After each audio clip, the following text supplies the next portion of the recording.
Hello everyone, welcome back to हमारी अपनी पाठशाला एजुकेशन फॉर एवरीवन। आज हम हिस्ट्री का जो टॉपिक करने जा रहे हैं वो है people's resistance against British before 1857 part 1। हम इस टॉपिक को 3 पार्ट में करेंगे क्योंकि एक बहुत ही बड़ा टॉपिक है और इसको समझने के लिए ऐसे में इजी रहेगा। ये जो ब्रिटिश की रेजिडेंस हुई थी कि इंडियन लोगों ने ब्रिटिश को रिवोल्ट करना शुरू किया था, ये क्यों हुआ था? Factor responsible people's resistance, introduction of new taxation, eviction of peasants from their land. सबसे बड़ा कारण तो इसका टैक्सेशन सिस्टम ही था जो कि अंग्रेज़ों द्वारा लगाए गए थे। उसके बाद था growth of intermediatory revenue collectors, tenants and money lender. Taxation ही काफ़ी नहीं था, इवन जो उन्होंने डिफरेंट पोस्ट बनाए थे इसके लिए कि कौन कौन लैंड कलेक्ट करेगा टैक्स, वो इतने ज़्यादा हो गए थे कि ब्रिटिश ईस्ट इंडिया कंपनी तो पीजेंट से पैसे कमाती ही थी, साथ साथ इन इंटरमीडिएटर्स को भी पैसे देने पड़ते थे। इससे exploitation of rural society face कर रही थी इंडियन की जो सिटीज़न थी वो। Expansion of revenue administration over tribal lands, अंग्रेज सिर्फ पीजेंट तक ही नहीं रुके, उन्होंने ट्राइबल लैंड को इनकोरेज करना शुरू किया, मतलब हड़पना शुरू किया। Destruction of indigenous industry and promotion of British manufacture good. सबसे बड़ा तो उन्होंने इंडियन हैंडलूम सिस्टम को ही हटा दिया और अपनी इंडस्ट्री ले आए। इवन उन्होंने जो इंडियन गुड्स थे उन पे तो इतने ज़्यादा टैक्स लगा दिया था कि लोग बना ही नहीं पाते थे और बेच ही नहीं पाते थे, पर जो अपने गुड्स थे उस पर ज़ीरो टैक्स कर दिया था कि सारा का सारा फ़ायदा सीधा कंपनी को ही हो। End of patronage of priestly and scholarly classes, यहाँ से बड़े बड़े लोगों और जो पैसेदार थे उन्हीं को इन सबसे सिर्फ फ़ायदा हो रहा था। Foreign characters of British rule, उन्होंने सिर्फ और सिर्फ अपने देश के हित में ही सारी चीज़ें सोची, ना कि अपने जो भी हमारे इंडियन सिस्टम थे उसके बारे में कुछ सोचा। और इन्हीं सब के कारण जो भी इंडस्ट्री में बदलाव हो रहे थे, जो हमारे हैंडलूम वर्कर्स थे उनका काम छिन जाने के कारण वो उन्होंने इंडस्ट्री सेक्टर से माइग्रेट करके एग्रीकल्चर सेक्टर में चले गए। और इसी तरह से जो हमारे पीजेंट्स और वर्कर्स थे वो इतने ज़्यादा हराश हो गए कि लास्ट में उन्होंने रिवोल्ट करना शुरू किया। और ये ही रिवोल्ट डिफरेंट फेजेस में हुआ, जैसे कि civil uprising, peasant movement, tribal revolt, military revolt. हर एक सेक्टर इंडिया का रिवोल्ट पे आ गया था। ये पीजेंट सेक्टर, ट्राइबल रिवोल्ट, ये सब सिविल अपराइजिंग में ही आते हैं, बट ड्यू टू ये बहुत ही वास्ट रिवोल्ट हुआ था, हम इसे एक एक पार्ट में पढ़ेंगे, जहाँ हर क्षेत्र से जो भी रिवोल्ट शुरू हो रहे थे। सबसे पहला क्षेत्र था सिविल अपराइजिंग का। सिविल अपराइजिंग बिफोर 1857, इन सारे छोटे छोटे रिवोल्ट्स ने ही जाके लास्ट में एक बड़े रिवोल्ट का स्थापना की, जो कि 1857 रिवोल्ट फेमस था, जो हमने पिछले टॉपिक में पढ़ा था। सबसे पहला था सन्यासी रिवोल्ट। सन्यासी रिवोल्ट 1763 से 1800 के बीच हुआ। ये बिहार, बंगाल में सबसे ज़्यादा फेमस हुआ था। इसके लीडर थे Manju Shah, Musa Shah, Bhawani Pathak and Devi Chaudhrani were some important leaders. ये इसके कुछ बहुत इम्पॉर्टेंट लीडर्स थे। बेसिकली जितने भी रिवोल्ट्स हैं उनका काले पूछा जाता है और उसमें वो कहाँ हुआ और वो क्यों फेमस था और उसके लीडर कौन थे। सन्यासी रिवोल्ट बेसिकली हैवी टैक्सेशन के कारण ही हुआ था, वो भी फेमाइन के कंडीशन में, जब सबसे ज़्यादा पेंडेमिक फैला हुआ था। इसमें यही एक ऐसा रिवोल्ट था जिसमें इक्वल पार्टिसिपेशन हुई थी हिंदू मुस्लिम की। और इवन इसमें जो पुराने ज़मींदार थे जिनसे उनकी लैंड ले ली गई क्योंकि उन्होंने कंपनी को पैसा नहीं चुकाया, तो उन ज़मींदारों ने भी इसमें बढ़ चढ़ के हिस्सा लिया।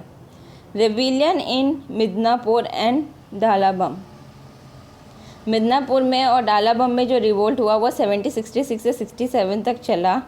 ये बंगाल में हुआ था और इसमें दामोदर सिंह, जगन्नाथ ढाल, ETC इन सब ने पार्टिसिपेट किया। इसमें ब्रिटिशर्स ने अपना न्यू लैंड टैक्सेशन सिस्टम अपनाया कि किसी भी तरह बस पैसे ही एक्सट्रैक्ट कर सके इन जगहों से। नेक्स्ट है रिवोल्ट ऑफ मोमरीज। ये 1769 से 99 तक चला। उसमें असम ने पार्टिसिपेट किया था और जो कि अभी करेंट पार्ट है बांग्लादेश का। इसमें कृष्णा नारायण जो थे वो इम्पोर्टेंट लीडर थे। ये रिवोल्ट हुआ था अहोम किंग जो वहाँ के थे उनके विद्रोह में, क्योंकि वो ब्रिटिशर्स के साथ मिलके वहाँ की जनता का शोषण कर रहे थे। नेक्स्ट है civil uprising in Gorakhpur, Basti and पारिच। इन जगहों पे जो उत्तर प्रदेश में है 1781 में रिवोल्ट हुआ।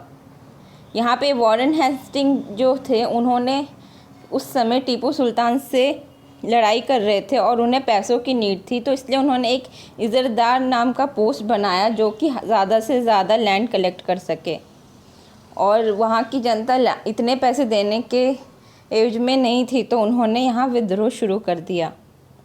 रिवोल्ट ऑफ राजा विजयनगरम जो नॉर्दर्न सिटिक्रस और विंजन ब्राजो ये सारे जो थे वो इसके सबसे बड़े समर्थक थे और उन्होंने ये ईस्ट इंडिया कंपनी के विद्रोह में किया था, क्योंकि जो वहाँ के ईस्ट इंडिया कंपनी के जो भी लीडर थे उन्होंने बोल दिया था राजा को कि तुम अपनी आर्मी डिसॉल्व कर लो और हमारी आर्मी का भरण पोषण करो और वही तुम्हारा साथ देगी। और राजा को कुछ टाइम बाद 3 लाख रुपए देने के लिए भी कहा, जिसके लिए वो राजा तैयार नहीं थे और उन्होंने अपने कुछ विश्वसनीय पात्रों के साथ मिलकर यहाँ पे विद्रोह स्टार्ट कर दिया, पर उनकी मृत्यु हो गई पंदनाभम बैटल में। नेक्स्ट है रिवोल्ट ऑफ बेदूर। ये 1797 से 1800 तक चला कर्नाटक में।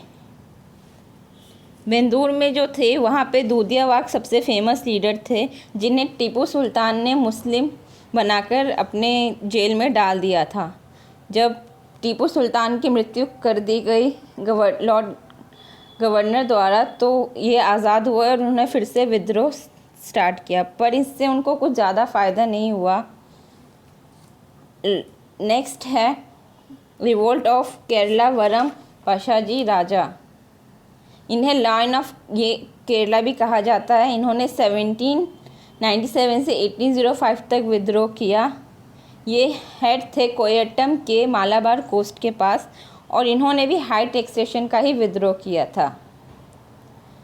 नेक्स्ट था civil rebellion of Awadh. Awadh में वज़ीर अली शाह जो वहाँ के मेन राजा थे उन्हें रिप्लेस कर दिया गया सादत अली खां अंग्रेज़ों के द्वारा, क्योंकि वो उनके पुतले थे और जो वो कहते थे वही करते थे। वज़ीर अली खान ने इस विद्रोह में वहाँ के जो ब्रिटिश के जो सार्जेंट थे उनको मार दिया और साथ साथ जो वज़ीर अली खान के बॉडीगार्ड थे उन्होंने और जो फर्दर यूरोपियंस थे उनको मार दिया, और इसी क्रम को बनारस ऑफ मैसेकेर भी कहा जाता है और ये इम्पॉर्टेंट है। नेक्स्ट है अपराइजिंग ऑफ गंजम एंड गमसर। ये 1800 से लेके 1835 से लेके 1307 तक चला। इसमें भी जो वहाँ की जनता थी उन्होंने टैक्स देने से मना कर दिया। ये ईस्टर्न उड़ीसा में था और इसके फेमस लीडर दोरा बिसई, सत्रिका भंज, धनान्य भंज सब थे। नेक्स्ट है अपराइजिंग ऑफ पलामू। ये 1800 से लेके 1802 तक चला। ये छोटा नागपुर और झारखंड में चला था विद्रोह और इसके मेन लीडर थे भूकान सिंह। इसमें भी जो रिवोल्ट था वो लैंडलॉर्ड्स के और ज़मींदारों के अगेंस्ट था। नेक्स्ट है पोलीगर्स रिवोल्ट। पोलीगर्स रिवोल्ट जो था ये काफ़ी लंबे समय तक चला रिवोल्ट था, 1795 से 1805 तक। ये 2 फेज़ में चला था। पहला था 1795 से 1799 तक, दूसरा था 1799 से 1801 तक। ये भी हैवी टैक्सेशन के कारण ही था और ये तमिलनाडु और कोटम्बोमन में चला था। नेक्स्ट है दीवान वैली टम्पी। ये 1800 से 8 से लेके 09 तक चला। ये ट्रावनकोर में चला था और इससे लीड किया था दीवानो स्टूट पेलू टम्पी ने ही। नेक्स्ट है डिस्ट्रीब्यूशन ऑफ बुंदेलखंड। बुंदेलखंड का जो क्षेत्र था वो मध्य प्रदेश और उत्तर प्रदेश के बीच में था। इसमें सबसे बड़े लीडर लक्ष्मण दावा थे, जिन्होंने फोर्ट देने से अंग्रेज़ों को मना कर दिया था और इसी के विद्रोह में यहाँ पे लड़ाई हुई थी। नेक्स्ट है पाल में एडी आउटब्रेक। ये 1813 से 34 तक चला उड़ीसा में। इसमें नारायण देव और गजपति देव दोनों जो कि भाई थे इन्होंने पार्टिसिपेट किया था। इन्होंने ज़मींदारों के अगेंस्ट इसमें विद्रोह किया था। नेक्स्ट है राइजिंग ऑफ बरेली। ये विद्रोह 1816 में हुआ था। ये उत्तर प्रदेश में मुफ्ती मोहम्मद अवीज़ द्वारा किया गया था। ये एक रिलीजियस विद्रोह था जो कि बाद में चल के पॉलिटिकल भी बना। इसमें भी हैवी टैक्सेशन का विद्रोह किया गया था। इसमें मेनली पुलिस टैक्स का विद्रोह हो रहा था। वगैरह राइजिंग ये 1818 से 20 तक चला था। ये ब्रॉड रीजन ऑफ गुजरात में चला था जो कि बड़ोदरा है, और इसे ओका मंडल के ने लीड किया था। ओका मंडल के चीफ वागर ने लीड किया था। ये भी एक टैक्सेशन के विद्रोह खिलाफी विद्रोह था। अहोम रिवोल्ट जो था वो असम में चला था 1828 में। इसमें जो ब्रिटिशर्स थे उन्होंने कहा था कि वो बर्मीज़ वॉर के बाद चले जाएंगे, पर बर्मीज़ वॉर ख़त्म होने के बाद भी वो वहाँ से नहीं गए। इवन वो वहाँ के जो भी लोग थे उनकी लैंड कैप्चर करना शुरू कर दिया था उन्होंने। तो वहाँ के लोगों ने इसके खिलाफ आवाज़ उठाई और इस विद्रोह को स्टार्ट किया। सूरत साल्ट एलिगेशन 1844 में जो भी गुजरात तट पे ब्रिटिशर्स ने सॉल्ट की टैक्सेशन कर दी थी, जहाँ 50 पैसे पहले लगते थे वहाँ 1 रुपये लगना शुरू हो गया था, और इसी का विद्रोह वहाँ के लोगों ने किया। ववाभी मूवमेंट 1830 से लेके 61 तक चला। इसका मेन सेंटर बिहार का पटना था। ये बंगाल और कुछ नॉर्थ वेस्ट फ्रंटियर में भी चला, जैसे कि पंजाब।